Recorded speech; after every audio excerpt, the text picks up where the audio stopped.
사람들마다 소원이 있습니다. 건강해지고 싶고, 부유하고 싶고, 성공하고 싶고, 조금 누릴 수 있는 여유가 있고 싶어 합니다. 만약 자녀가 있다면 자녀가 정말 잘 되기를 간절히 바랍니다. 소원은 언제나 더하기입니다. 나아지는 겁니다. 좋게 되는 겁니다. 방향이 그렇게 움직이게 됩니다. 그러다 보니 사람이 가진 소원 아주 밑바탕에 깔려있는 중요한 정서가 있습니다. 행복입니다. 행복하고 싶어서 소원을 갖습니다. 사람들은 막연하나마 내가 이것을 이루면, 이것이 얻어지면 행복할 것이다 라는 기대감을 갖습니다. 그래서 이 행복은 우리 삶에 굉장한 동기부여를 줍니다.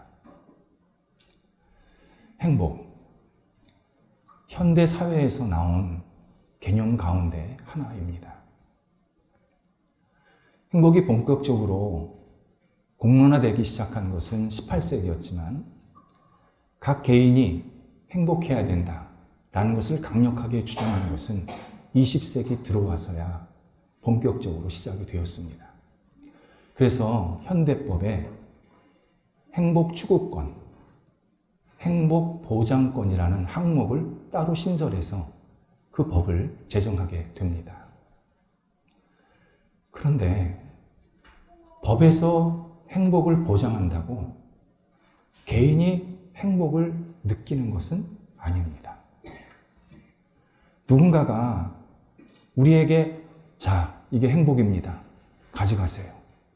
라고 말한다고 우리가 행복을 누리는 게 아닙니다. 이것이 행복의 딜레마입니다. 행복은 철저히 개별적입니다. 똑같은 상황인데 어떤 사람은 너무 불행해합니다. 어떤 사람은 너무 행복하다고 말합니다.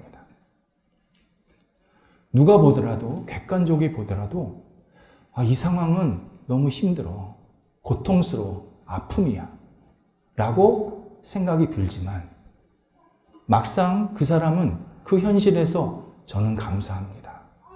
저는 기쁩니다. 저는 너무 행복한 삶을 살고 있습니다.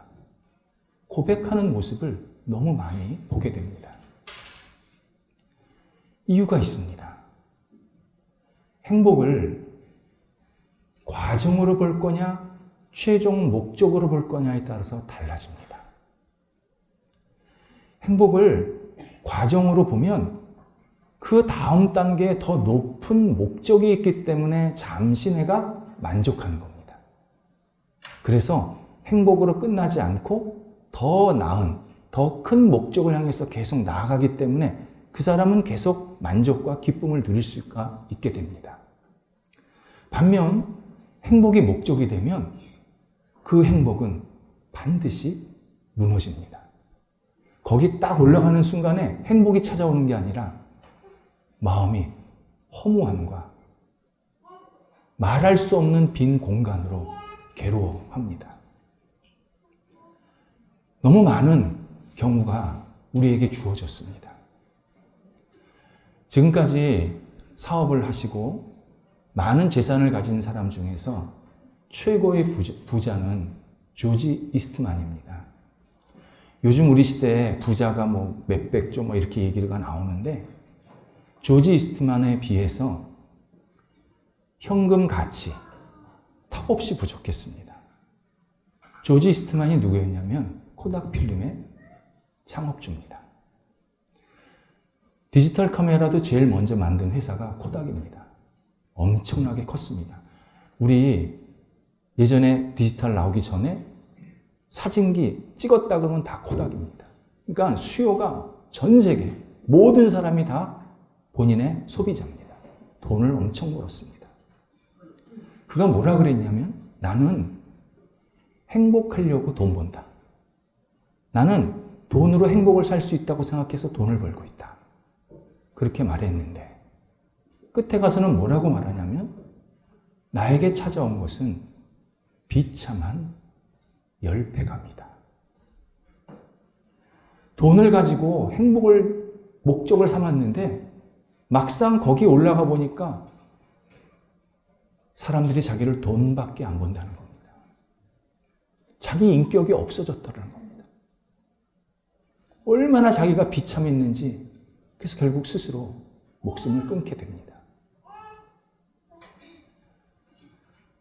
사람들은 잃어버리고 있는 진실이 있습니다. 도대체 행복이라는 단어가 어디가 나왔을까? 어디서 나왔을까? 누가 제일 먼저 말씀하시고 어떻게 해야 행복할 것이라고 우리에게 가르쳐 주신 분이 누굴까? 새삼스러운 얘기 아니지만 하나님입니다. 그래서 성경에 행복이라는 단어가 엄청 나옵니다. 하나님이 행복을 만드셨고 행복을 세상에 전하셨고 어떻게 살아야 행복하다. 구약 성경에서는 하나님, 신약 성경에서는 예수 그리스도가 반복적으로 강조를 하십니다.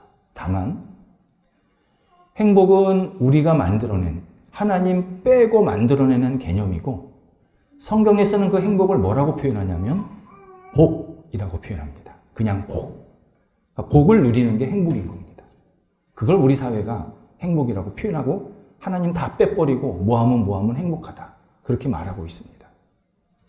오늘 본문이 예수님께서 복의 인생이 어떤 모습인지를 알려주시는 내용입니다. 예수님께서 복을 창조하셨습니다. 그리고 어떻게 살아야 복되다 우리에게 말씀하십니다.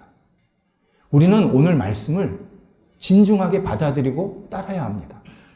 내가 정말 복된 인생이 되길 원하면, 내가 정말 돈벌레로 살고 싶지 않고 뭔가 나한테 의미 있고 목적이 있고 좀 복 있는 인생을 살고 싶은 그런 마음이 간절하다면 오늘 말씀을 우리가 진지하게 받아들여야 합니다.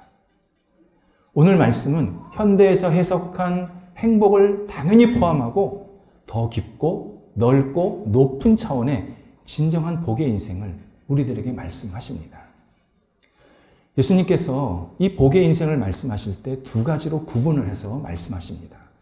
오늘 맨 끝에 나오는 17절에 복이 있으리라, 복이 있을 것이다, 행복하게 될 것이다 라는 이 단어가 16절, 17절 전체를 다 받아들이는 동사입니다.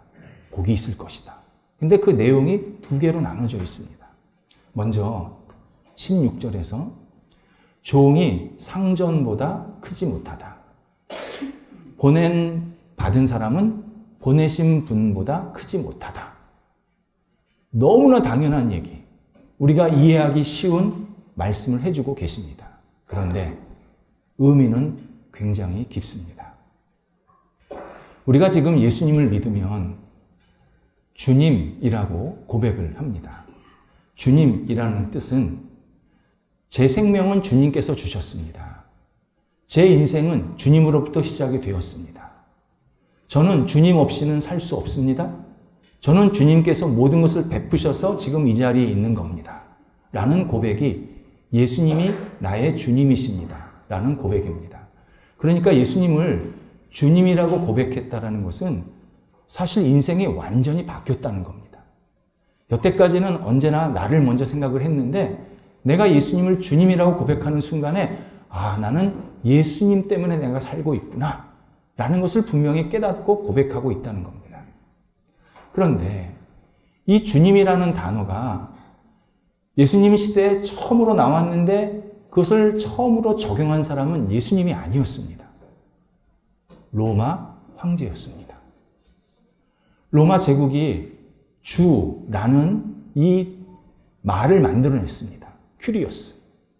이 주라는 말을 만들어 놓고 지금서부터 로마 제국 아래 사는 모든 시민들은 이 황제에게 주님이라고 고백해라. 너희들은 황제가 영토를 주었고 황제가 평안과 안정을 주었고 먹고 살아갈 수 있도록 지금 너희들을 돕고 있다. 그러니 너희들은 오직 황제를 주님이라고 말하라. 그러면 너희가 어떤 사상, 어떤 사람, 어떤 종교를 믿어도 괜찮다. 이런 이상한 포용 정책을 쓰기 시작한 겁니다. 이때 유일하게 예수 그리스도를 믿는 사람들이 그 주님은 황제가 아니라 예수님입니다. 고백하기 시작합니다. 예수 그리스도를 믿는 사람들이 주라는 말을 만든 게 아니라 로마 제국에서 만든 그 주라는 것을 이분은 그렇다면, 그런 의미라면 이 주님은 예수님이십니다. 로마 황제가 로마 제국의 최고의 권력자인 것 인정합니다. 그러나 예수 그리스도가 로마를 포함해서 온 세상을 있게 만드시고 생명을 주시고 지금도 유지하고 계시는 유일한 주님입니다. 담대하게 선포를 했습니다. 그리고 이 선포한 내용을 기록하기 시작한 겁니다. 예수님이 주님이시다. 예수님이 주님이시다. 예수님이 구원자시다. 그 기록한 내용이 신약 성경입니다. 그래서 처음 예수님을 믿었던 사람들은 오직 주님께, 예수 그리스도께만 충성을 하고 그분께 자신의 모든 것을 맡겼습니다. 그 결과 그들에게 찾아온 것은 엄청난 핍박과 헤아릴 수 없는 순교였습니다. 로마 제국이 예수 그리스도를 주님이라고 고백하고 황제는 그냥 인간이라고 말하니까 가만히 있을 수가 없었던 겁니다. 매일매일 엄청난 숫자를 죽이게 됩니다. 그런데 그리스도인들은 예수님을 주님이라고 고백하면서 너무 기뻤고 내가 제대로 진리를 지금 고백하고 있구나. 이것이 옳은 신앙이구나. 하나님이 기뻐하시는 신앙이구나. 내가 너무 행복하다. 나는 지금 죽어도 괜찮다. 이러한 감사의 신앙생활을 계속 유지하고 있었습니다. 그래서 우리에게 주신 이 예수님이 주님이라는 이 표현은 우리 신앙의 선조들이 목숨 걸고 우리들한테 전해준 겁니다. 지금 공산주의나 이단 단체에 들어가 있지 않으면 그 지도자나 수장을 두고 주님이라고 고백해라. 강요받지 않습니다. 지금 공산주의는 또 이단 단체에서는 어느 특정한 사람을 놓고 주님이라고 고백해. 지금도 압박하고 있습니다. 근데 우리는 지금 그런 주님을 고백하고 있지는 않습니다. 그런데 사람들이 엄청난 주님을 고백하고 있습니다. 자기가 믿고 싶은 주님입니다. 과거에는 예수님이냐, 황제냐, 둘 중 하나를 주님이라고 표현했는데 지금은 내가 믿고 싶고 내가 따르고 싶은 것을 주님이라고 말합니다. 나의 욕망, 나의 목표, 나의 소유, 지식, 이념, 체제, 특정 인물, 그리고 제일 많이 주님이라고 고백하는 대상이 나 자신입니다. 그래서 우리는 뭐라고 얘기하냐면 나는 나를 믿어. 이게 나는 주님이야. 똑같은 표현입니다. 내가 주님이다. 그러면 예수님은 곁다리입니다. 예수님은 엑스트라입니다. 내가 세상의 주인공처럼 살아야 된다. 모든 것이 내 기준이다. 나는 나를 믿으면 된다. 이 소리는 내가 시간을 만들었고, 내가 공간을 만들었고, 내가 사람을 만들었고, 모든 게 내 중심으로 살면 된다. 라고 말하면서 결국 진짜 주님인 예수님을 선택할 수밖에 없는. 있어도 그만, 없어도 그만. 그래서 예수 그리스도의 마음을 아프게 합니다. 바로 이 현상을 두시고 예수님께서 오늘 말씀하시는 겁니다. 종은 상전보다 크지 못하다. 보냄받은 사람은 보낸 분보다 크지 못하다. 네가 상전이냐? 네가 너 스스로를 보냈냐? 네가 스스로 생명 만들어서 가지고 나왔냐? 네가 이 온 우주를 만들어서 지금 네가 만들고 살고 있느냐? 네가 시간 만들어서 지금 네 시간 보내고 있느냐? 너 지금 보냄받은 사람 아니냐? 너에게 누군가 생명 준 존재가 있을 거 아니냐? 너 지금 하인 아니냐? 종 아니냐? 어떻게 종이 주인 노릇하려고 하느냐? 보냄받은 사람이 어떻게 보낸 분한테 내가 주인이요 큰 소리를 칠 수 있느냐? 그게 말이 되느냐? 예수님께서 내가 나를 믿는 것, 예수 그리스도 이외에 어떤 것을 믿는 것에 대해서 강력하게 지금 그건 아니란다. 너희는 나 예수 그리스도를 그리고 나와 함께 하시는 하나님을 믿고 따라야 그것이 너희에게 복이 있으리라. 네 고백 속에 예수 그리스도가 나의 주님이십니다. 하나님이 나의 주님이십니다. 이 고백과 확실히 있어야 네가 행복을 누릴 수 있단다. 우리에게 약속하십니다. 그렇다면 우리가 내가 지금 나를 주님이라고 고백을 하고 있는지 예수님을 진짜 주님이라고 고백하고 있는지를 확인하는 시간이 필요합니다. 확인 방법이 있습니다. 기도입니다. 먼저 나는 지금 기도하고 있는가? 진지하게 물으셔야 합니다. 기도 안 해도 됩니다.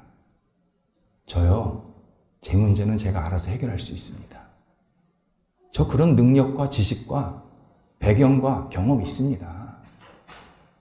기도는 저 힘없는 사람이 하면 되고요.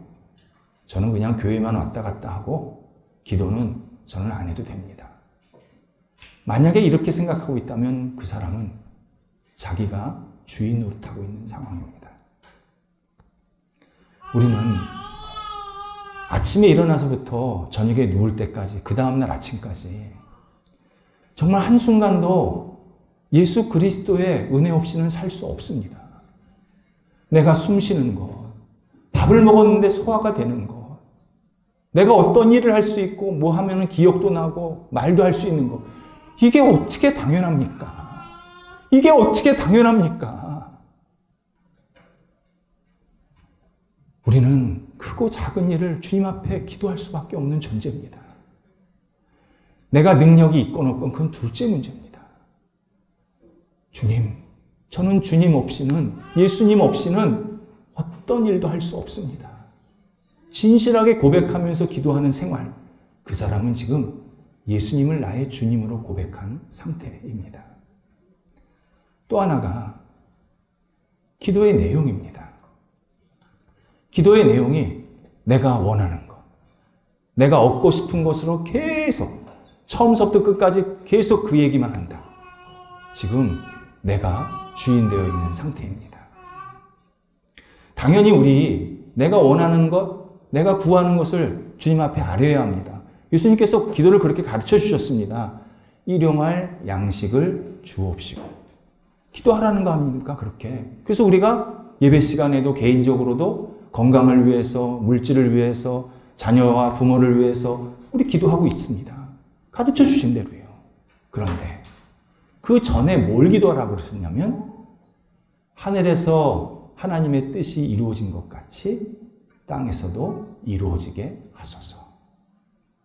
기도의 내용이 예수님의 뜻, 예수님의 영광, 예수님이 원하시는 것을 먼저 많이 구해야 된다는 겁니다. 내가 원하는 것, 얻고 싶은 것을 구하는데 예수님, 내가 원하는 것은 이건데 이것이 예수님의 뜻에, 예수님의 영광에 맞게 얻어지게 하옵소서. 주님께서 주시면 제가 기쁘게 받고 만약에 주시지 않으면 또 다른 하나님의 뜻이 있는 것을 알고 또 기쁨으로 그것도 받아들이겠습니다. 이렇게 큰 기도 제목을 예수 그리스도의 뜻과 영광을 위해서 먼저 맞추면서 내가 계속 구할 때 그것이 그 사람의 영혼의 주인이 예수 그리스도라는 사실을 우리에게 알려주십니다. 하지만 지금도 적지 않은 사람들이 그래도 내 인생의 주인공은 나 아닙니까? 그래도 내가 주인으로서 그런 의식을 가지고 살아야 되는 거 아닙니까? 이렇게 반문을 합니다. 만약 이 말이 내가 내 생활에 대해서 책임성을 갖고 충실하게 최선을 다하겠습니다. 이런 말이라면 100% 맞습니다. 그런데 이 말이 저는 세상의 중심입니다. 제가 좋으면 세상이 잘 돌아가는 겁니다. 저에게 유익이 되면 세상이 건강한 겁니다. 내가 모든 생각, 모든 판단, 모든 행동을 하는 기준이 나에게 있습니다. 만약 이렇게 말한다면 그분은 진심 어린 하나님의 말씀을 다시 들어야 합니다. 하나님은 성경과 역사와 수많은 인물들을 통해서 자기 자신이 중심으로 산 사람과 예수 그리스도가 중심이 된 사람과의 이 결말이 어떻게 됐는지 너무 많이 보여주고 계십니다. 성경 주제 중에 하나가 예수 그리스도가 하나님이 그의 영혼 속에 삶의 중심이 된 사람의 결과, 자기가 중심이 된 사람의 결과, 명쾌하게 비교해 주십니다. 그래서 내가 지금 예수 그리스도를 주님으로 고백하는 그러한 신앙으로 살고 있다면 성경이나 역사나 주변 인물들은 나에게 이렇게 살면 되겠구나 모범 답안이 되는 겁니다.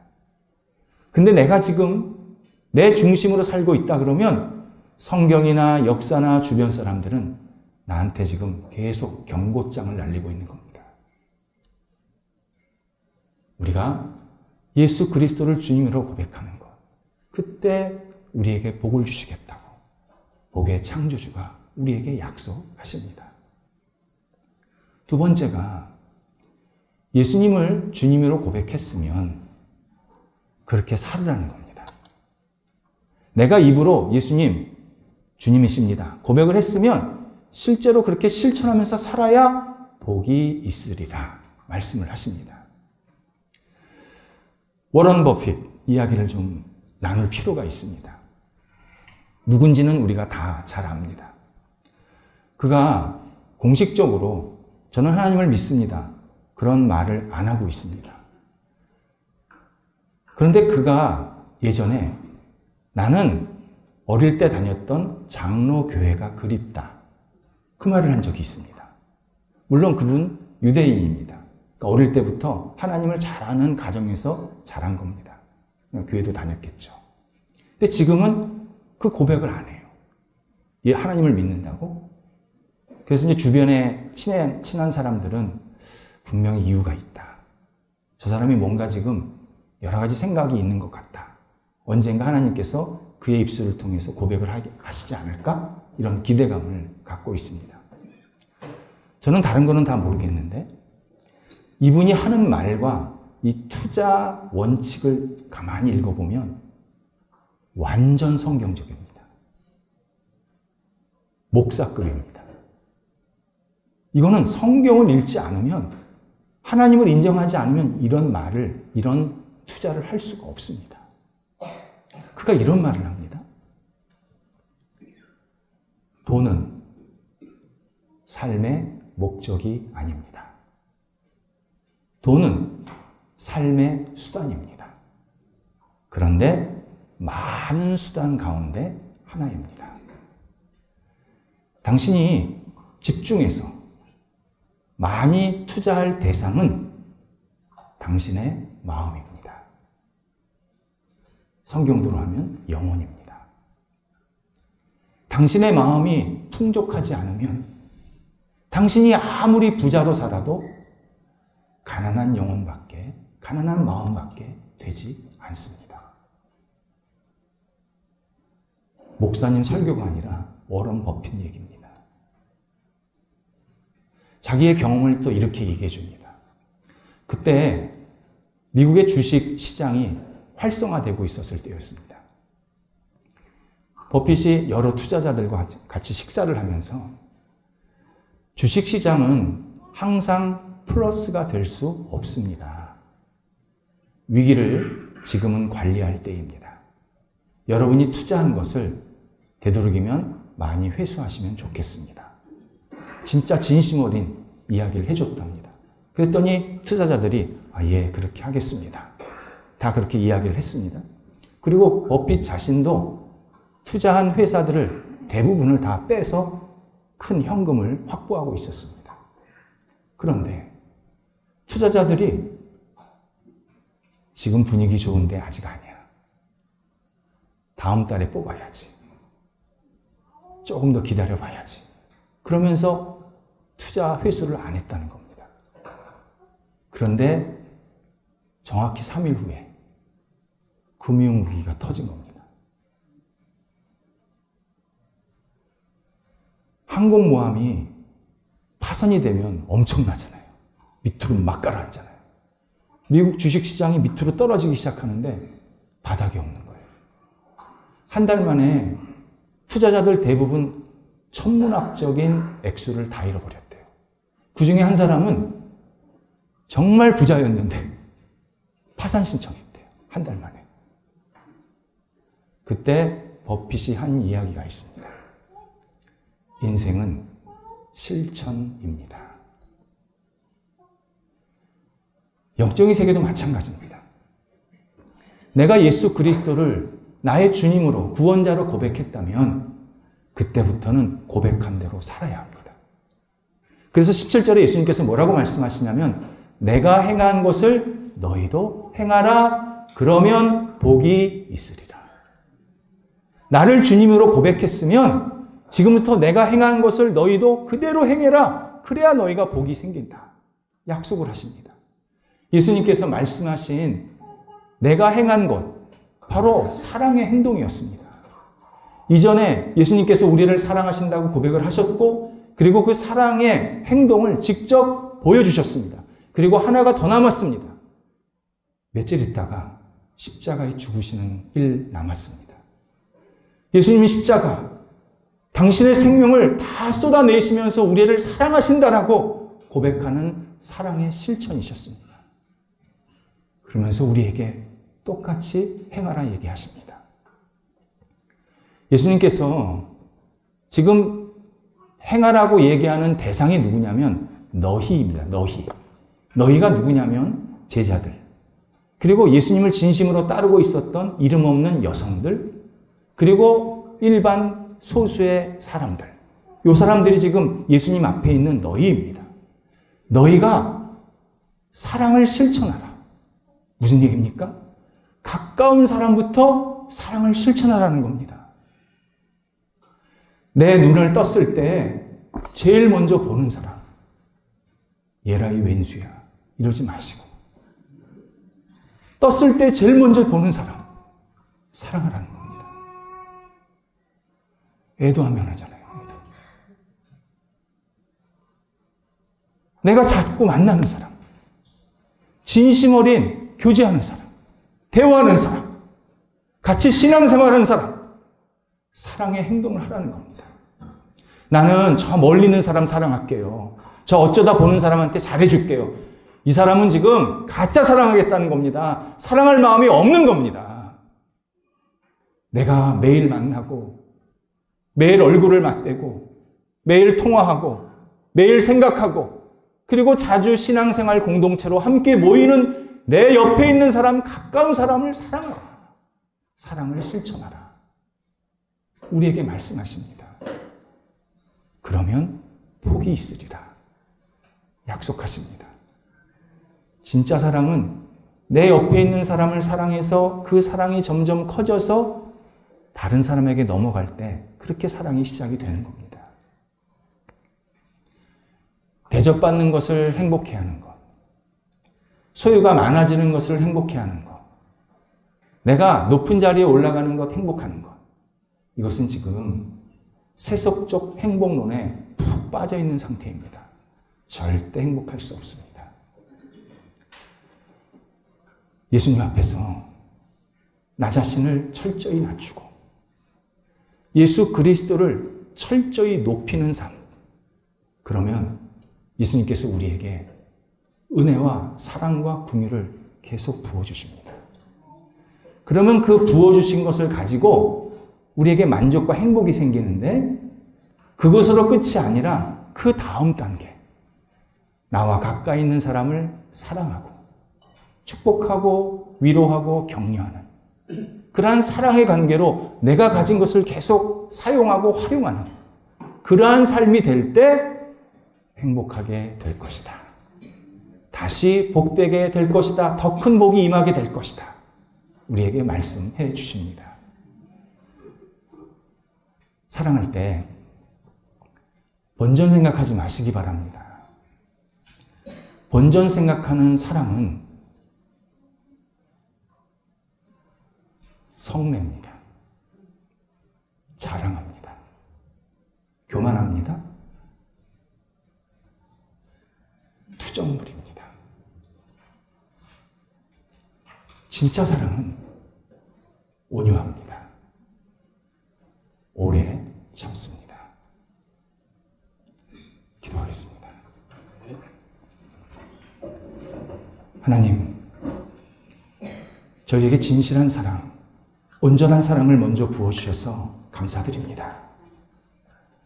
저희도 그 진실하고 온전한 사랑을 주변 사람들과 나눌 수 있도록 인도하여 주옵소서. 하나님, 저희의 부족함, 연약함을 정죄하지 아니하시고 국률과 은혜로 사랑으로 받아주셨사오니 저희도 그 사랑 받아서 저희와 가까이 있는 사람, 저희가 만나는 사람, 저희와 함께 신앙생활하는 사람을 마음껏 축복하고 사랑하는 사랑의 전달자가 될 수 있도록 인도하여 주시옵소서.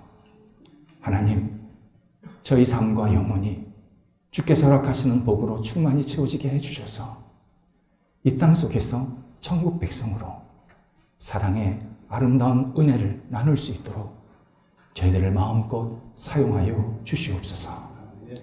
예수님의 이름으로 기도드립니다. 아멘.